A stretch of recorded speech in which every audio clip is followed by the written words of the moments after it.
દરબારોના હાથમાં કાંડામ જોયું એટલે લડી લીધું. હું બીજી જ્ઞાતિને હું જ્વાળા નહીં ઉપડી હોય, જ્વાળા ઉપડી એમના દીકરાઓને લઈ પોલીસને બોલાવી અને નિવેદનો દેવડાવ્યા. પણ તમને તો બિલકુલ શરમ આવતી જ નથી. તમારો દીકરો ગામની છેડતીઓ કરીને આવે છે. આવું તો બીજું ઘણું બધું મિત્રો છે. સમય આવશે એ બધું બહાર આવશે. આવા ઘણા વિડીયો છે, આ ભાઈને કરે છે. પણ હવે જેમ અમારા ઉતારવા વાળા તૈયારી બતાવતો હોય તો એમને ક્યાંક તો ઉતરી ગયા છે. એટલે આપણે એ બાદતા છોડાવે દરબારો તો એ દરબારનો વાંક, બે બાદતા છોડાવે તો એ દરબારનો વાંક. અને જો અમે બંધ કરી દઈશું તો આ સમાજ છે ને જે સમાજના દૃષ્ટિકોણથી સુગઢ સમાજ ચાલી રહ્યો છે એ ક્ષત્રિયો જો આ કરશે નહીં ને તો પછી રહેવું મુશ્કેલ થાય. અમારી સોસાયટીમાં તમે અમને રહેવા માટે અલાઉ નથી કરતા. ભાઈ દરબારું તો ભાઈ દરબારું નહીં હો ભાઈ, સોસાયટીમાં બોડિયા મારો તમે. તો સરળ વસ્તુ છે, અમને સ્વીકારો. અમે તો વર્ષોથી તમને સ્વીકારતા આવ્યા છીએ. જે દીધું છે આપી દીધું છે અને હજી દેવા માટે તત્પર છીએ. મોટા કદાવર ગજાના નેતાઓએ હોસ્પિટલે જઈ માત્ર ને માત્ર એટલે ખબર કાઢી કે માત્ર પાટીદારનો દીકરો છે. ભાઈ જે ઘટનાક્રમ કર્યો એમાં આપણી આબરૂ જયેશભાઈ કે આપણે ગુંડા તરીકે ચિતરાઈ છીએ. જે છે ખરેખર તો કલ્પ્રિટ જે છોકરું છે નાના બાળને 4 પટેલોનો દીકરા છે ભાઈ. ગરાસિયાનો દીકરો તો એક જ છે. એક વર્ગ જે બજારમાં ફરી રહ્યો છે ને કે જે ઝેર રેડે છે જ્ઞાતિમાં. સમજાણું? મારો તમારો શેઠો ભેગો છે, મારું તમારું મકાનની દિવાલ એક છે. રોજ ઓલે વાટકીના વ્યવહાર છે અને શેઠે સીમાડે ભેગા ખાઈ પી છે. તો પછી ભાઈ વાદ વિવાદ છે એનો. દરબારું એટલે મથરાવટીના મેલા. એટલે આપણે એ બાદતા છોડાવે દરબારું તો એ દરબારનો વાંક, બે બાદતા છોડાવે તો એ દરબારનો વાંક. પોલીસ સ્ટેશન હોસ્પિટલ લઈ જાય કે આળા તેજ ભટકાઈ ગઈ છે. એટલે ભાઈ અમારો ગુનો શું? અમે જે મદદ કરીએ છીએ અમે ક્યાંય આડા પડી જઈએ છીએ. અમારે હું આ બંધ કરી દેવાનું છે. અને જો અમે બંધ કરી દઈશું તો આ સમાજ છે ને જે સમાજના દૃષ્ટિકોણથી સુગઢ સમાજ ચાલી રહ્યો છે ને એ ક્ષત્રિયો જો આ કરશે નહીં ને તો પછી રહેવું મુશ્કેલ થાય. અમે તો પગી છીએ. તમારી સોસાયટીમાં તમે અમને રહેવા માટે અલાઉ નથી કરતા. ભાઈ દરબારું તો ભાઈ દરબારું નહીં હો ભાઈ, સોસાયટીમાં બોડિયા મારો તમે. પણ એલાવો અમે 2 વાગ્યા સુધી જાગતા ચોર નહીં આવે. બહુ સરળ વસ્તુ છે, અમને સ્વીકારો. અમે તો વર્ષોથી તમને સ્વીકારતા આવ્યા છીએ. જે દીધું છે આપી દીધું છે અને હજી દેવા માટે તત્પર છીએ. આ આવડો મોટો વિશાળ સમાજ, વિશાળ હૃદય વાળો છે. કોઈની પ્રત્યે આ સમાજે ક્યારેય ઘૃણા નથી કરી અને કરવાનો નથી. અને હું તમને અત્યારે આ સ્ટેજ પરથી અસ્વસ્થ કરું છું કે મિત્રો આવા વડીલો જ્યારે બેઠા હોય જેની દૂરંદેશી, જેના અનુભવો આપણને આ ડગલે ને પગલે કામ આવે છે અને એ લોકો આપણને સમજાવે છે કે આ કરાય ના ના કરાય. આજે અમે તો બિન રાજકીય માણસો છીએ. એવા કેટલા બધા લોકો છે જેમ રાજકારણ કઈ લાગતું વળગતું નથી. એવા કેટલાય લોકો છે કે એક હૃદયની ભાવનાથી આવી ગયા છે. એટલે મિત્રો આ મીટિંગનો માત્ર ને માત્ર પર્પસ એટલો જ છે કે વ્યક્તિગત રીતે જે બનાવને દેખાડવામાં આવી રહ્યો છે સમાજની અંદર ખરેખર આવું કંઈ છે નહીં. અને જો આવું નથી તો પછી એવું બળ શું કરવામાં આવે છે કે ભાઈ આરોપીઓ બનાવના એક જ સેમ ડે રજૂ થઈ ગયા છે. આરોપીઓ પાસેથી જે કાંઈ મેળવવાનું હતું, લખતું વળગતું હતું, પોલીસને જે કાર્યવાહી કરતી હતી આ જે લેવલે પણ થઈ ગયા.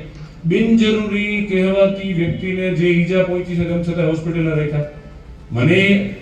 મને એક વસ્તુ સમજાતી નથી કે મોટા કદાવર ગજાના નેતાઓએ હોસ્પિટલે જઈ માત્ર ને માત્ર એટલે ખબર કાઢી કે માત્ર પાટીદારનો દીકરો છે.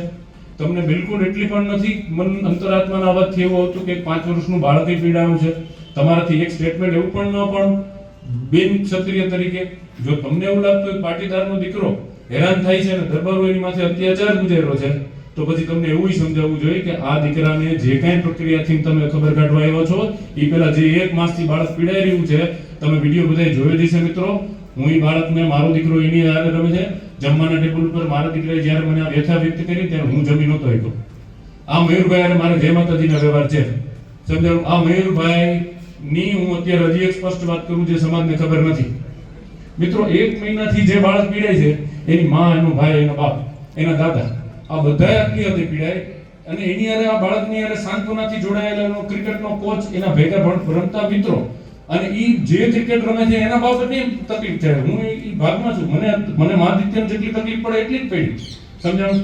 હવે અહીંયા આવી ગયા, બધું થઈ ગયું. 1 મહિનાથી બાળક મૌન વ્યક્ત કરે, આ કંઈક ઘટનાક્રમ થઈ જાય, ખટી જાય તો સમજવાનું શું? એમ છતાં પણ બાળકની આબરૂ, બાળકના પરિવારની, એમના દાદા બાપુ બેઠા છે, એમની આબરૂ ન જાય એટલે ફરિયાદ કરવાની ના પાડે છે. મિત્રો આ રાજપૂત સમાજ છે એ નથી કરતું. પણ તમને તો બિલકુલ શરમ આવતી જ નથી. તમારો દીકરો ગામની છેડતીઓ કરીને આવે છે. આવું તો બીજું ઘણું બધું મિત્રો છે. સમય આવશે એ બધું બહાર આવશે. આવા ઘણા વિડીયો છે, આ ભાઈને કરે છે. પણ હવે જેમ અમારા ઉતારવા વાળા તૈયારી બતાવતો હોય તો એમને ક્યાંક તો ઉતરી ગયા છે. એટલે આ ધીમે ધીમે બજાર આવશે. એટલે વાત જે રજૂ થાય છે અને પબ્લિક અને સોશિયલ મીડિયા ઉપર કમેન્ટ કરવામાં આવે છે કે ગુંડા રાજ ગોંડલમાં ગુંડા રાજ શું ગુંડા રાજ? આ ગુંડા રાજ છે. આ સમૂહ કેમ ભેગું થયું છે? આ 18 વર્ષનો સમૂહ ભેગું થયું છે. ગુંડા રાજ તો અહીંયા કોઈ સ્વેચ્છાએ આવે જ નહીં.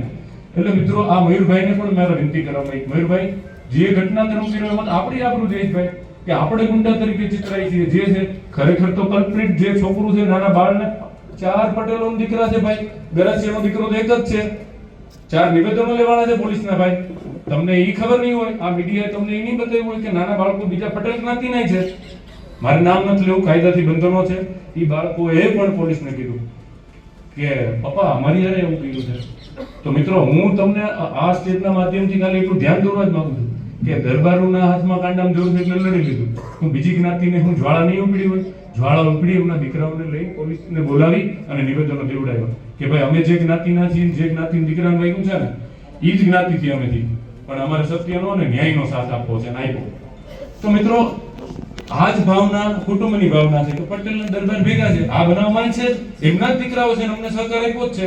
સમજાણું? પણ એક વર્ગ જે બજારમાં ફરી રહ્યો છે ને કે જે ઝેર રેડે છે જ્ઞાતિમાં. સમજાણું? મારો તમારો શેઠો ભેગો છે, મારું તમારું મકાનની દિવાલ એક છે, રોજ ઓલે વાટકીના વ્યવહાર છે અને શેઠે સીમાડે ભેગા ખાઈ પી છે. તો પછી ભાઈ વાદ વિવાદ છે એનો. તમને અંગત રીતે વાંધો હોય તો ગામ મૂકીને વયા જાઓ અને કાં પધારો. તમારા માટે હું કેસ લડ્યો જ છું ભાઈ. તમને મેં જોયા જ છે, તમે મને જોયો છે, અને તમને જે કઈ અંગત રીતે વાંધો હોય તમે અંગત રીતે વ્યક્તિગત વાંધો વ્યક્ત કરો, આખા સમાજને ન કહો. અસ્તુ મિત્રો, તમે સમજી ગયા.